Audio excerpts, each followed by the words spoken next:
Welcome, Jonathan. Are we ready? Waiting to go. Do we have a go? Yeah. We have a go. All right. Hi, everyone. My name's John. A little bit about myself. Well, what we're doing here.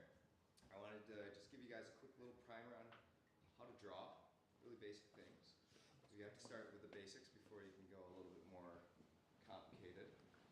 Just a kind of example of where we could go with this is sort of with lots of practice, you can start making drawings like this. I did this during one of the talks, so kind of rough it out and then get it done within 30 minutes or so. But we're not going to get to this point right now, so just set some expectations. But we're going to work on the basics. A little bit about myself. I've been an industrial designer since, I'd say professionally, since 2006. But I don't do that quite so much anymore. I had like a Bitcoin startup a long time ago in San Francisco. I've done the digital nomad thing, traveled around the world, and did a lot of React programming.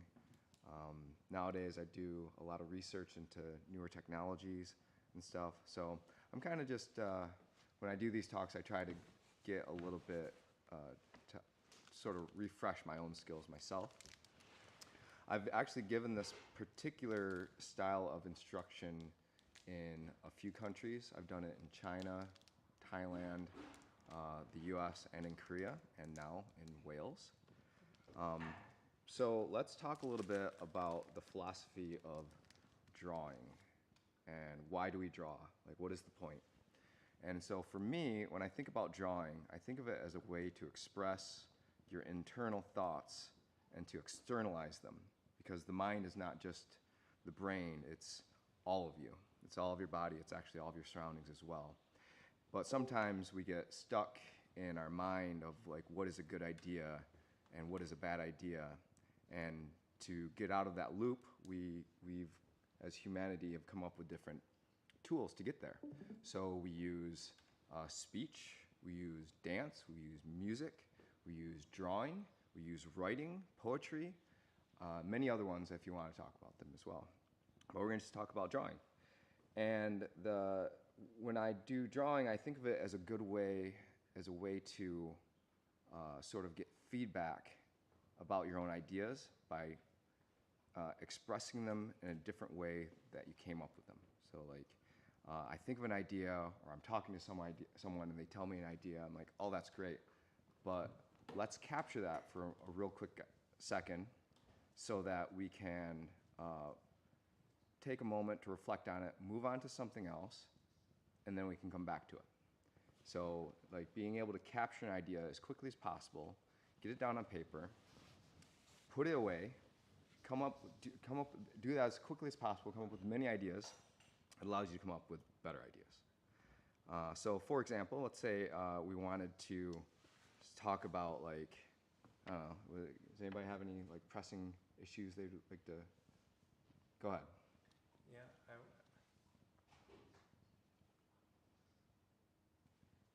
Yes. So I don't like to sit on a computer. Okay. And there are VR headsets, and there's all kinds of screens, projectors, wall-mounted TVs. But I always have to sit in order to use a keyboard and a mouse.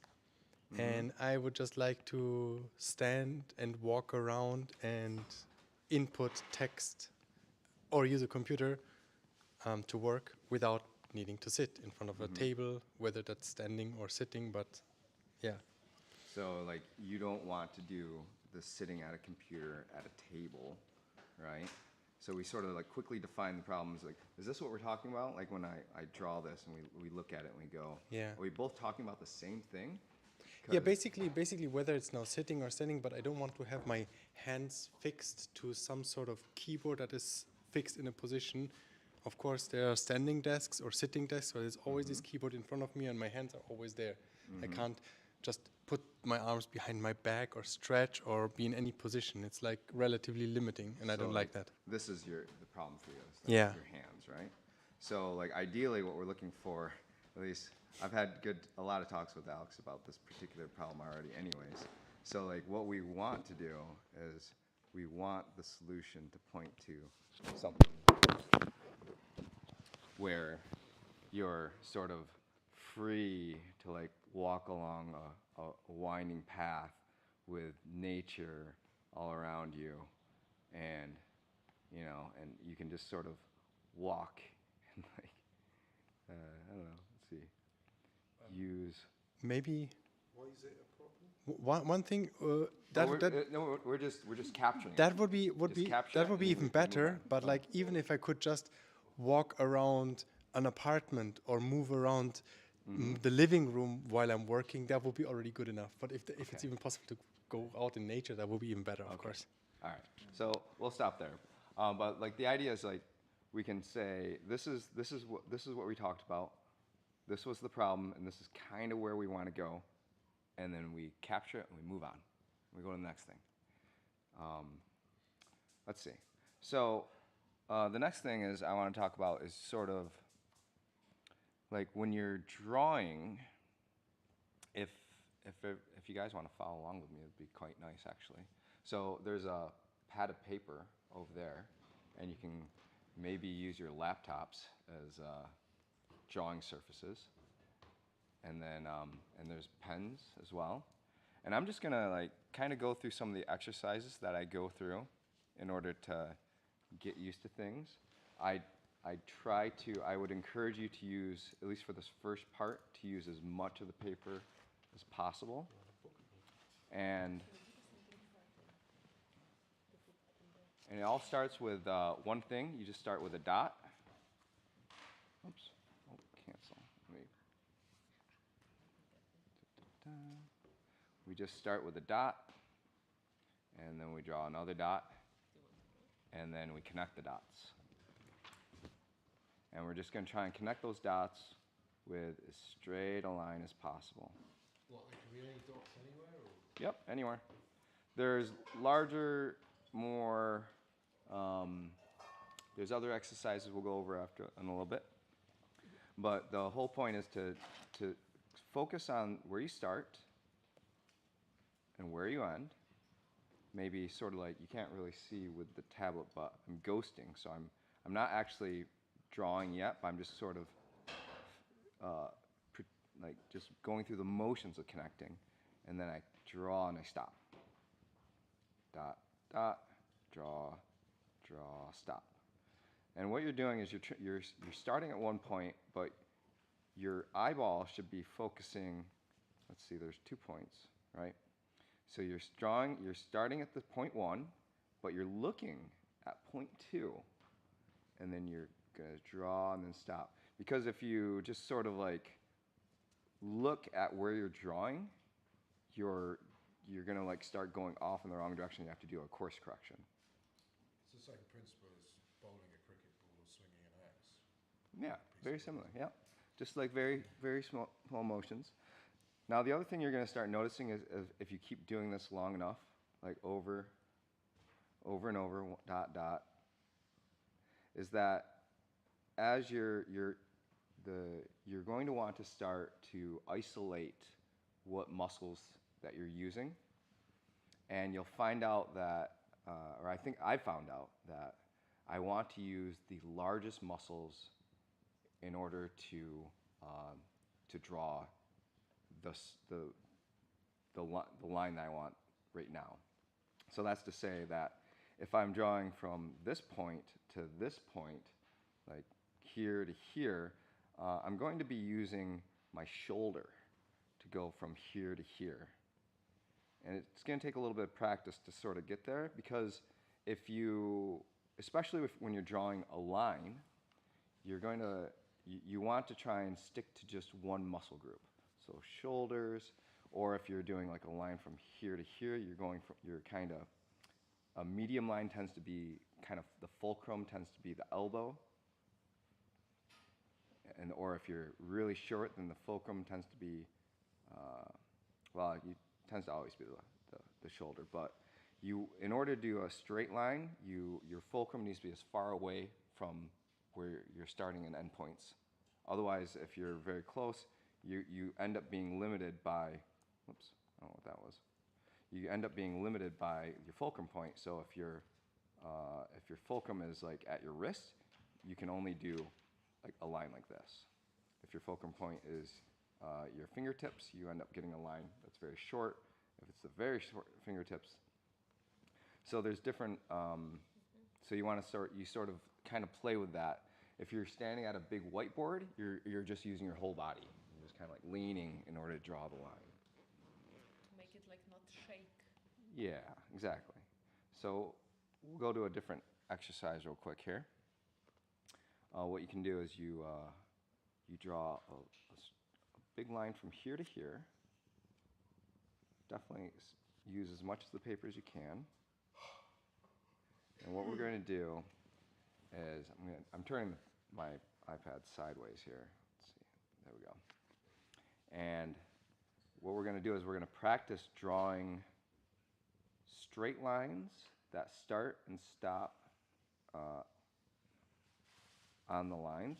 Start, stop, start, stop, start, stop. And we're trying to keep them evenly spaced. Well, see, you can. Can't see what you're doing anymore. Oh. Interesting. Big lines down the side, and then little connecting ones like a ladder.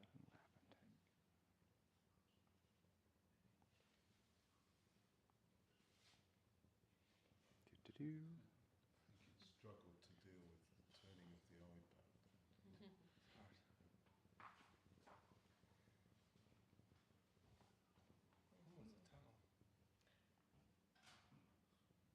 I remember the last time I did this was in the kindergarten. Yeah. Before we went to school, we had to do this kind of practicing straight lines. Interesting. And since then, I don't know if I ever did it. Having issues with the Wi-Fi. Oh, wrong one. Let me switch. Do you think it will change after you click with? I don't know. Maybe you can just turn it off and on again. That's what I'm sometime. doing. Yeah. Yeah. Or rejoin the Discord. I mean, wasn't the issue of the aspect ratio? But we can already practice. So it was drawing them down. What I think it was is like a big ladder with the sides, All right, and there we then go. doing We're back. lines across like that. I think it's. I'm gonna have to do that periodically. But all right. So yeah, you're just trying to. You're working on trying to make even lines, nice and smooth. You may find out that, and what you'll do with this this thing is you'll find out that your body will have sort of things it wants to do, and that's okay, but you just need to be aware of that, and then you can sort of correct it.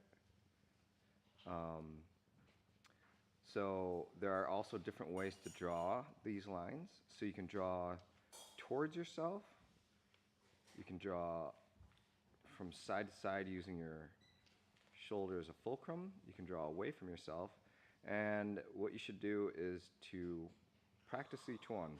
What I used to do when I was in school is every morning I would get a piece of paper and I would just fill these out every morning. Just get a Sharpie, and I would be very happy when I would kill a Sharpie. Because like, yeah, I'm doing work here. And this helps you to sort of get a feel for the bounds of your paper, because at least when you're not using a computer, you can't really zoom in. So it's good to keep the paper in one position, and then to figure out which shape, what is the right posture for you to get the nicest, straightest lines. Then when you're done with that, you can go across the other way and make even longer lines going this way. So you end up making sort of this crosshatch pattern. You just turn around the paper. Mm-hmm. So you still do it left from right, Yep. from left to right. And it ends up being, well, yeah, you're just sort of trying to figure out how to get straight lines. leveraging however your body works. Is it easier if you normally write left to right to do it left to right than if you write right to left? I would, there's a lot of, it depends on, definitely explore how your body works. But for me, what I've found is that if I hold the pen kind of in my body and then sort of release it out, that's so that would be left to right for me. But you also don't write from right to left, so that you would not know how. Or did I say left to right? Left to right? Left? Left? Yeah, Right you to said left, it. yeah. You said it Okay. right. Correctly. Yeah, you are. I mean, I'm just sort of thinking. I'm going from far away to close. Yeah, draw it right into for me. yourself. Yeah. Yep. Either Go like this? find what works for you. No, not when I'm writing, like when I'm doing these lines. Really? So we'll go on to another quick exercise that involves lines here. And this involves holding the paper. This is important if you want to be able to draw in perspective, because if you're moving the paper all the time, it's hard to get a good eye for where things are. So when you start drawing in perspective, you want to hold the paper, keep the paper stationary in front of you. And so you want to be able to draw all the lines, all the different types of lines, while the paper's in front of you. So what you do is you start by drawing a series of boxes, holding the paper straight in front of you. So here's a box. I'll just do like 3 to start with. And these can be a little bit smaller, but all this is sort of helping to diagnose how your body works and what is the right mechanics and muscles that you want to use in order to draw these. So with these lines, they're a little bit shorter. So you're going to end up, or for me, especially when the line, we'll do a quick little diagnosis tool here as well. It's that what I do to help, what I figured out in order to help me figure out what works body-wise is I'll draw a circle, and from the center, I will try to, I'll draw a center point, and then I'll try to connect through all the lines without moving the paper. Whoops. Is this So- related to boxes? Yep, because I'm changing I'm changing the way my body is positioned in order. Oh, I see what you're doing, yeah. And then, like, as you go through the example, you'll feel that some lines are really awkward, but you're gonna have to change something. And then, as you practice this and get more fluid with it, it'll just become second nature that you have to, oh, with this line, I'm using my hand actually to draw towards me. So big circle. So I'll explain how I'm drawing. So normally when I do a vertical line, I actually grip the pen very high, and then from the top I'll start here and the bottom here, and I'll actually just use my fingertips to like slide the pen down like this. And then for this horizontal one, I'll kind of like dig my elbow into my. I will be doing sort of more an open. And with this, you'll sort of figure out there's certain angles that are easier to draw. Yeah, that. Ooh, now Horizontal's you quite- again have to I found the reconnect. horizontal quite hard. Horizontal seemed quite awkward.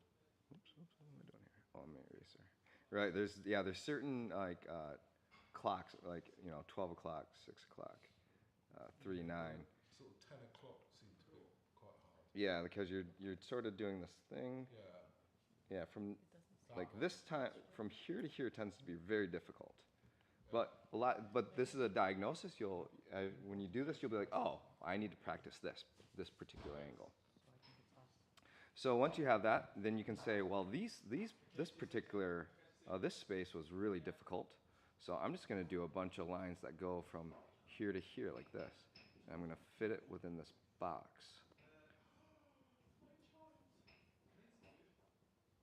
And then like you'll take a little bit more time with this, and you'll kind of change the angle a little bit, or maybe you'll do something. You want to like come up with as many different variations that kind of keep you interested. I'm just doing straight lines here. Then maybe we'll do like some squiggly lines here.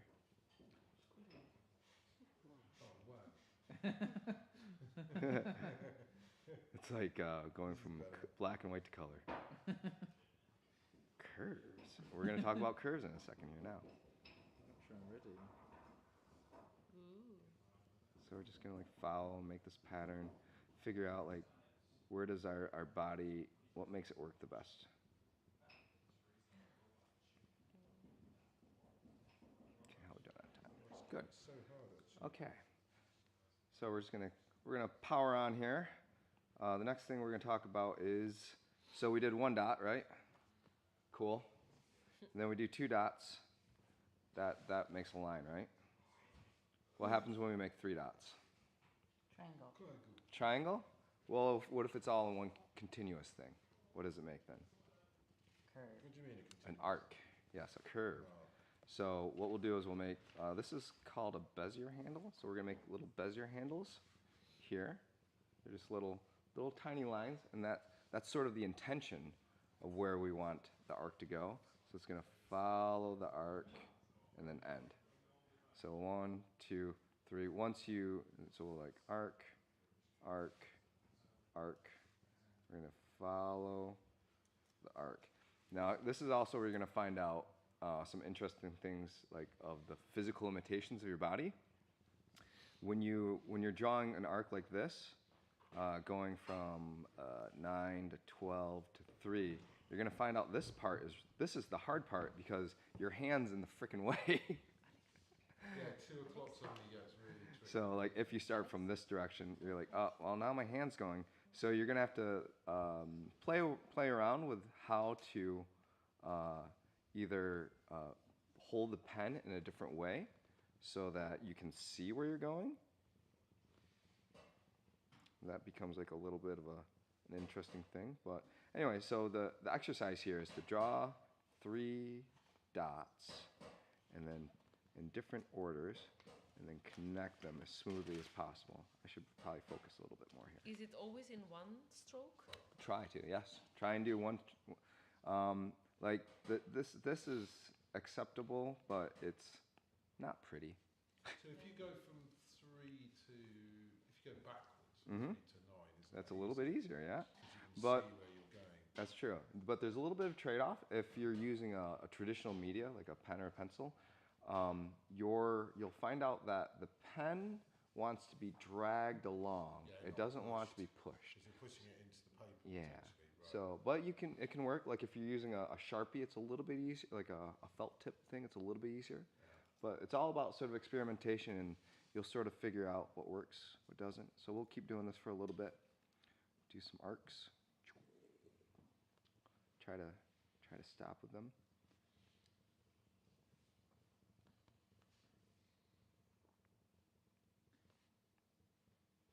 This is actually my task when I go back. I need to draw these exact shapes Yeah. for my boat design, like the bow. Of it. My Ship first ones curves. are all over the place.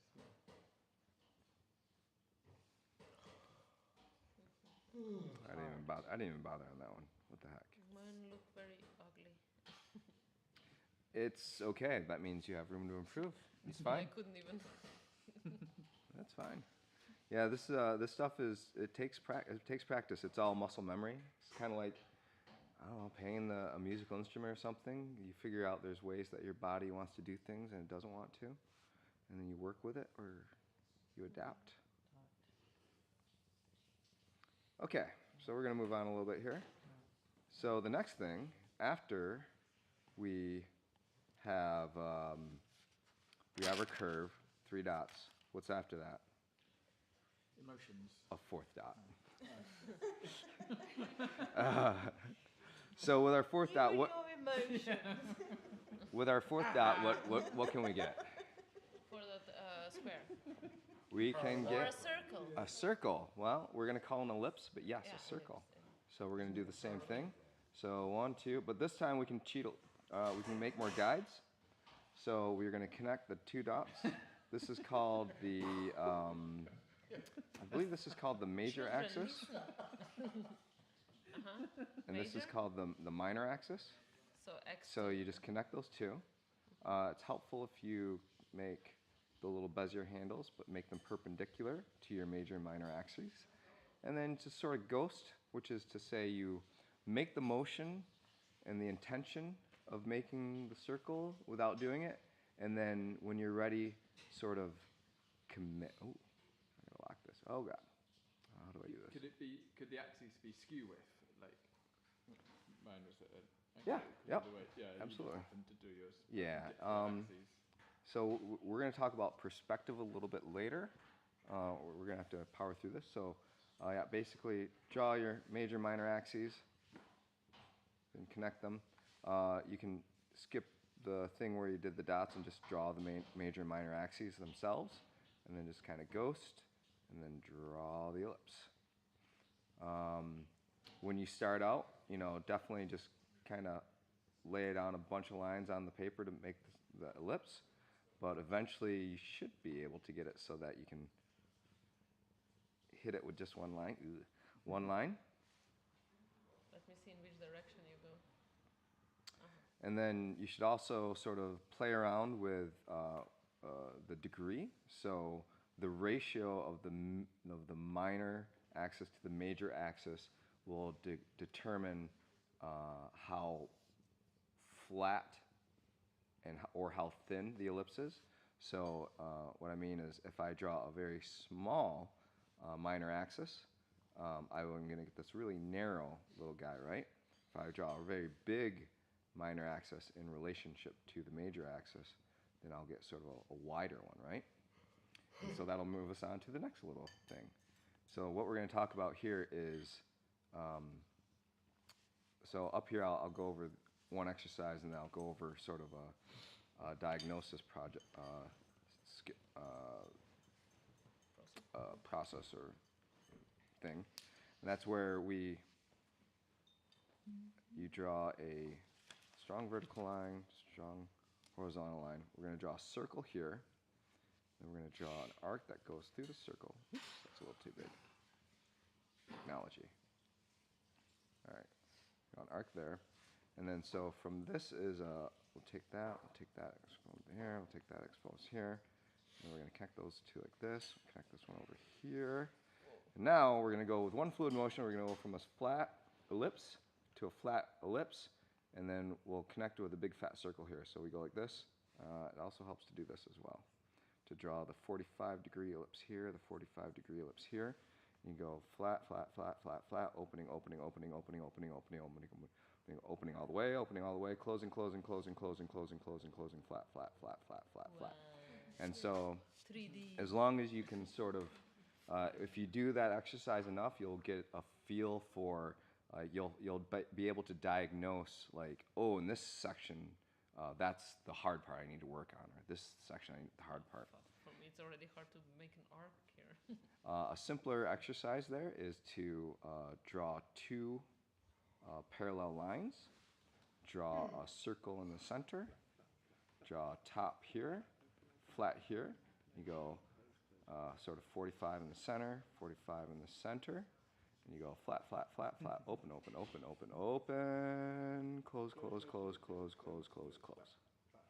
It's awesome. And then so because if you guys look at me for a second, when you have a shape, a circle that is, it'll look like a circle, but as it rotates away from you, it becomes an ellipse. The circle gets smaller and smaller, and then it becomes a line.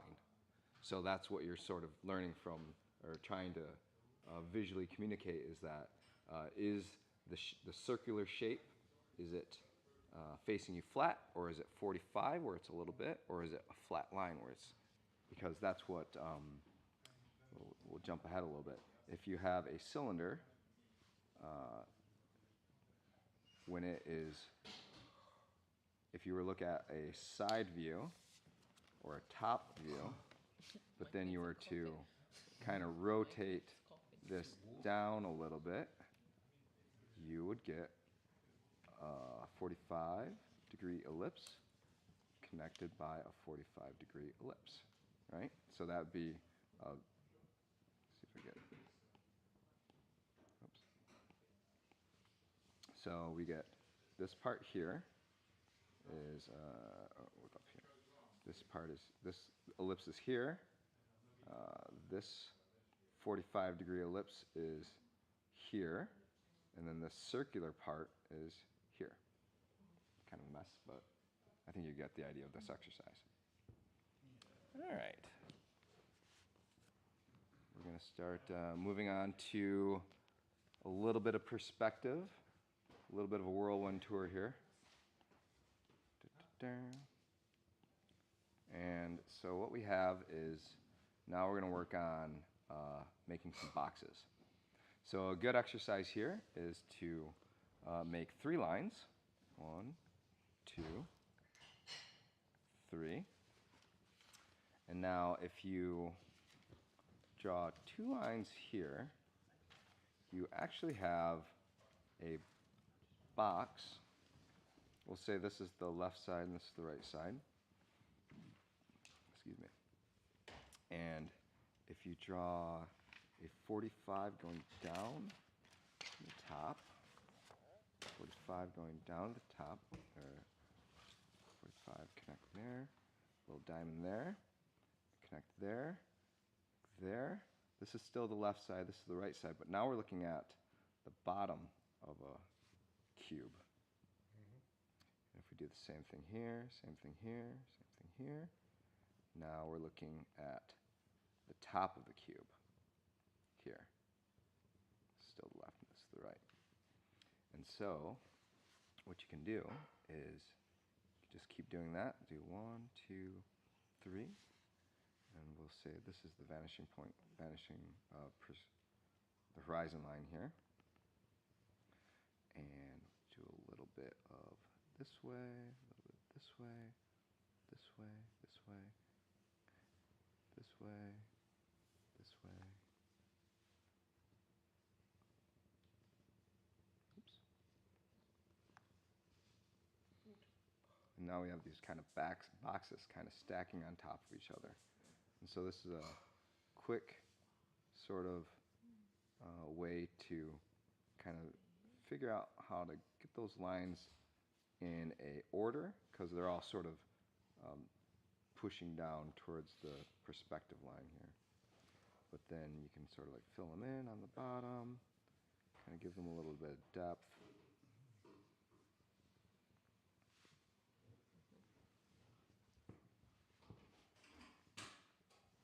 All right, and now you have boxes in perspective. Let's see what else.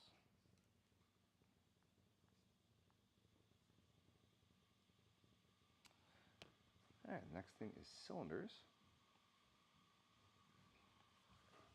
And so, all right, so now we're going to take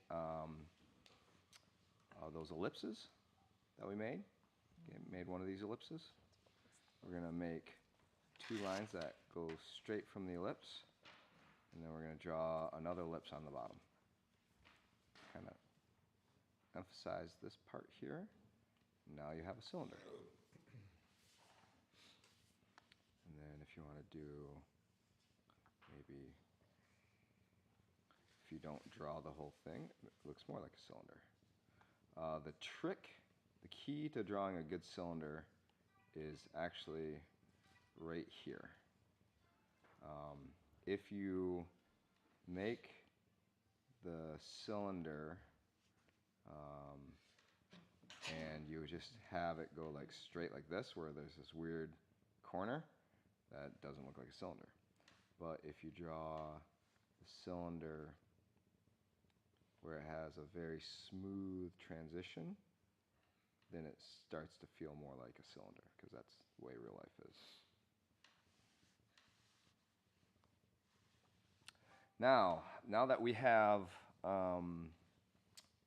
let's see, what are the other shapes? We also need to learn how to do a cone. So from the center of the major axis and the minor axis, we can draw a straight line up to the point, and we connect the points, and we have a cone. So down, down, down, cone. Spheres are easy. Well, they're not easy to draw, but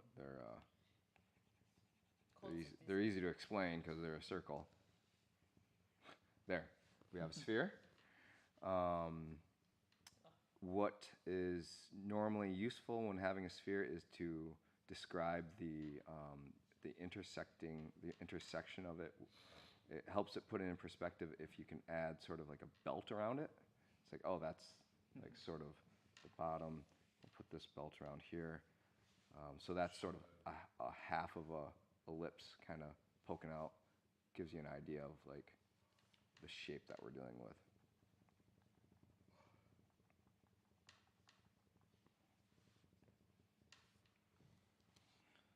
All right. Before we move on, is there any questions? Go ahead. So when I try, I've always had the habit of like when I'm trying to draw straight lines or draw curves, I always have the habit of like basically doing the ghosting thing that you do, but on paper, Okay. like very light sketching and just doing it darker and darker until I get the right curve. Oh, so when I say ghosting, it's like it doesn't happen until you actually put your paper. So you're just sort of going, Yeah.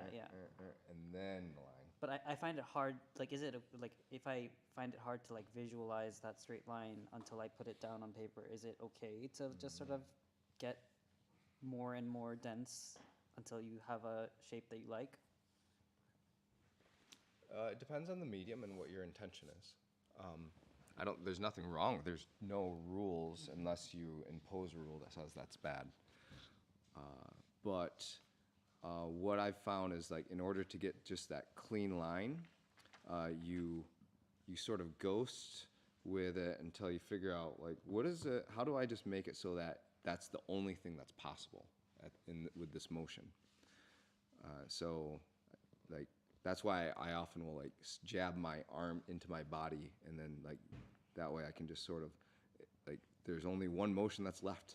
And this is the line that I'm going from this point to this point, so I'm just going to connect those points. So do you draw like all these complex drawings, always ghosting every move? No, like this, I emphasize the ghosting more for like just for teaching. To like make sure you don't have this big mess and like, oh, okay, well, what did I learn? Sometimes. Okay, so let's see. Let's draw a shape that puts all this stuff into perspective, literally. All right, so let's draw an iPhone. All right, so what is an iPhone?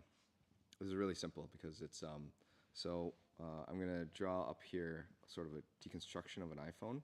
We have sort of this overall rectangular shape, right? It has sort of a ratio, right? It's a little bit longer than that, right? So we're going to kind of pop that out a little bit more. And then the other thing that's important about an iPhone is the corners. Something that's really important about Apple products in general is that they have very good resolution on the corners. So this corner here is sort of, it's like, let me draw a little bit top view. Here we go. So I'm drawing this straight down. So it's not a straight corner, right? Like this. It's more, there's a curve, right? There's sort of a curve here. So one way to get that curve is to draw an ellipse, because it's basically a cylinder in that shape. So you're drawing an ellipse, a cylinder, and it touches right at the edge. It goes down to here, touches the edge, goes down to here. You're drawing the bottom part of that cylinder there, and then now you have the rounded corners of an iPhone. So you kind of pop that in there. Kind of goes around that.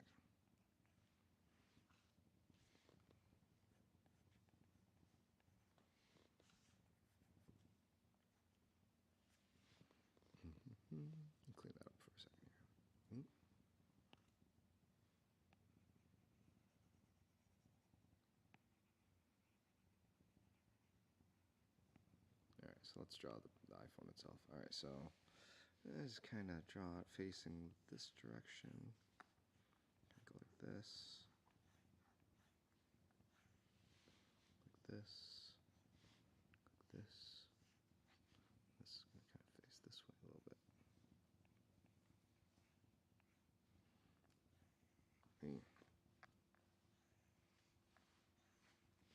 You just kind of round that corner.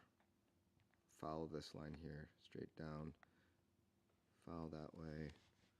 Follow this way. Straight down. Round, straight down. Corners. Normally, the most important parts of drawings tends to be the silhouette. People tend to use that as the most visually important information. So they want to have the edges to describe the shape mostly. This is not going to be the best example of my work, but it'll do. Let's see, what else we got? We have like a little thingy up here. We no longer have the button. I liked the button.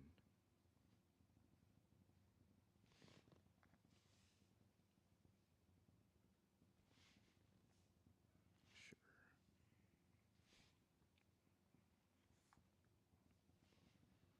Add a little thing here for whatever that is. We'll do a little cheating. We'll add a little bit of reflection for the screen. We'll pretend someone's doing some FaceTime here. That's terrible. Maybe not. And also, people want to see, like, how is this, like, grounded? Is it just floating? Is it, like, whatever? Where is it in space? So, good quick way to get there is to just draw an ellipse and then fill it in with some straight lines, and that is now your shadow. You don't have to describe, there's a whole science to describing how shadows work, and that it involves a lot of, like, figuring out where the light source is and all this other stuff. So I normally just do a big fast oval, and it's easier to explain. Sure. That's a really fat iPhone. Wow, look at mine. Brick. Yeah. This one has ears. Extra battery life Yeah. version. Yeah, right. Mine is more Nokia. Yeah, we'll just add a big fat battery back here. There we go. It's the case. It's the case that's making it look fat. Maybe there'll be like a cord coming out here or something. Oh, out of the side. Yeah, that's a good point. They come out of the bottom. Kind of do this thing here.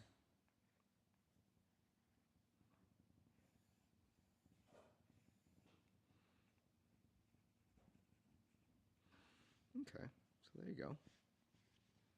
So that's your basics. If you get more time, you can do more, but essentially, you just sort of start with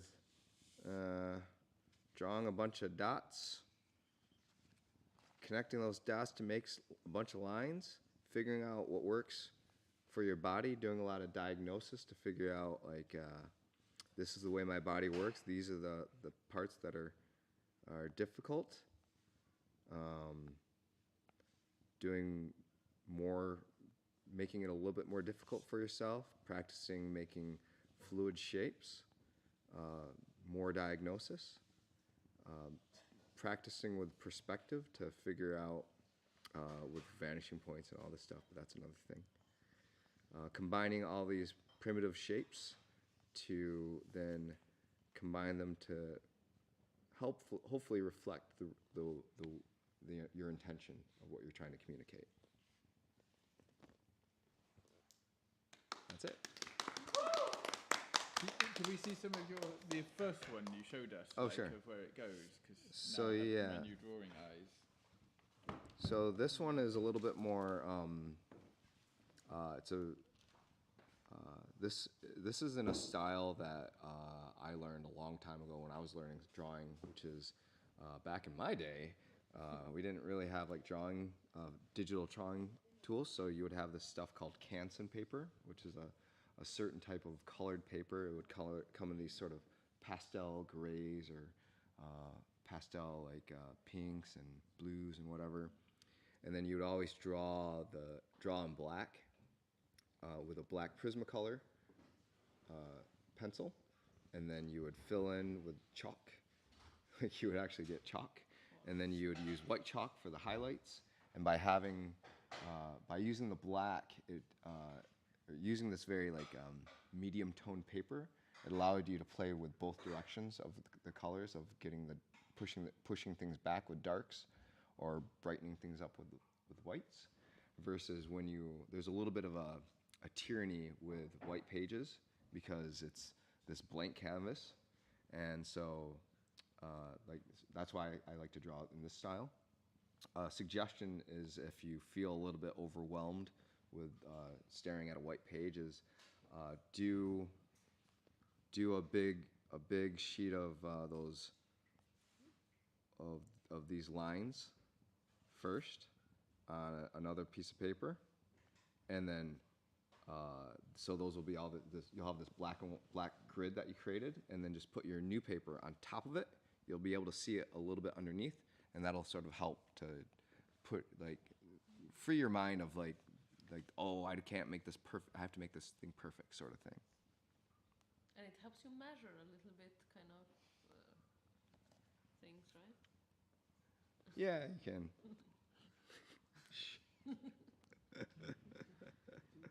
So you see, Nick, he's sketching the talks. Yeah, no, I saw Alex in it. No, Yeah. that wasn't me. No, with the hat. Oh, you had the... That was Nina. Shh. We've gone through this already. Oh. Yeah, I was gonna do this one because but I just kind of got lost. But Oh, wow. like if you rotate the key logo 90 degrees, it turns into the Twitter whale, sort of. And then this is a pretty common style where you just take a photo. I don't have the photo on here anymore, and just sketch over it. It takes a little bit, like it becomes very quick, and the key is to not be to draw every single line. It's like the key to good art is basically or I don't know if it's the key, but like artists crave abstraction is the term people say, because you don't, like, if you're drawing every single little detail, like, why don't we just take a photo, you know? If you want to do it quickly, you're not drawing everything, so like, you know, you're gonna like skip a lot of little chunks, and that creates a little bit more visually interesting piece. I think it was like Monet who just had this whole series of pieces on like how few lines can I use to describe a cat. Mm. You know, it's just like I can get it in 6, and it's definitely a cat. Yeah, it's much more interesting. Cool. All right. We probably have to finish, I guess. Yeah, I'm Or done. Any thoughts, comments? I enjoyed it. It was super fun. Cool. Just draw. Alex? Yeah. How long does it take from these basic practices to draw stuff like that, or maybe even like keyboard solutions? 10,000 hours. Oh, fuck me. All right. No, it's an ever, like, I'm always trying to improve. So, I'll take quite a bit of time off, but I'll just get back and go to the basics and draw the grid of lines. Really? You still do that? Yeah, I think I have some. Like before I came here, I was like, wow, I'm gonna do some drawing. Holy crap! So like all this stuff is me basically warming up again. Like, oh, okay, guess I have to do this all this stuff again.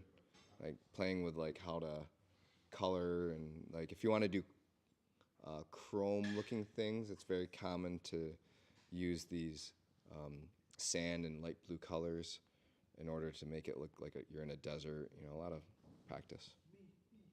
Oh shit, everyone.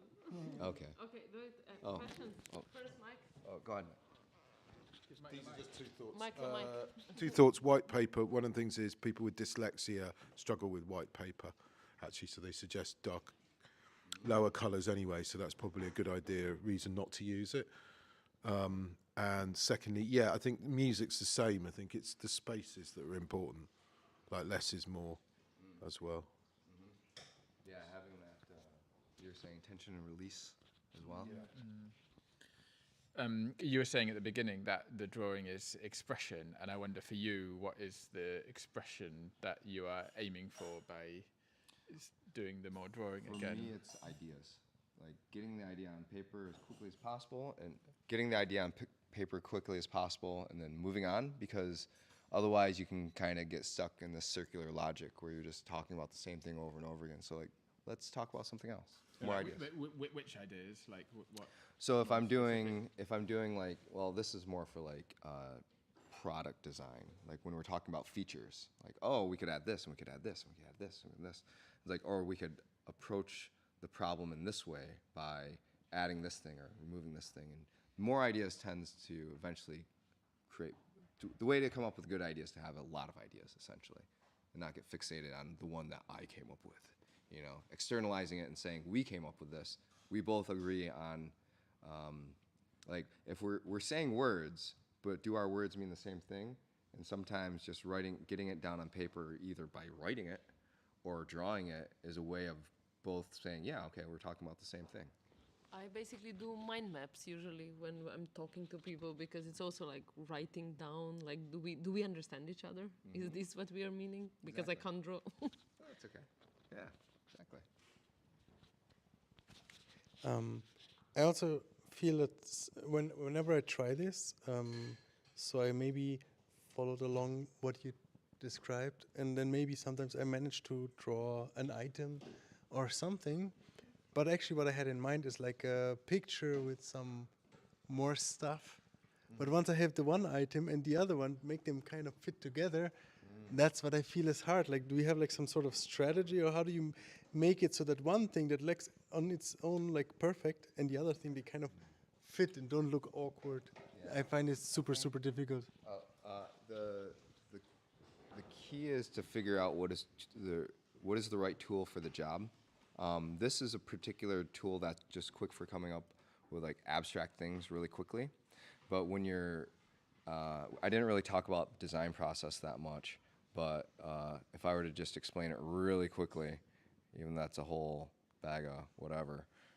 Essentially, the design process is you have an idea or you have certain requirements, and you sort of start at this point, and you go, how do we get to point, like the solution? Like, how do we, if you have a really good question, you say, how do we end world hunger or something like that? I don't know. But we're like, all right, well, right now this is the situation, and you just come up with a lot of ideas and say, well, okay, well, what if we did this, and what if we did this, what if this? And so you have all these different directions you can go, and you often will say, well, with what we can do, this idea is really good, and it's kind of related to this idea, and you sort of group ideas together, or like, oh, there's this idea and this, and we could do this, or do this, and you group ideas together, and you sort of like start branching out from there and there and there and there. So, and then once you start getting to these other levels of iteration, then you start to figure out, well, we're talking about more ideas, but we need to,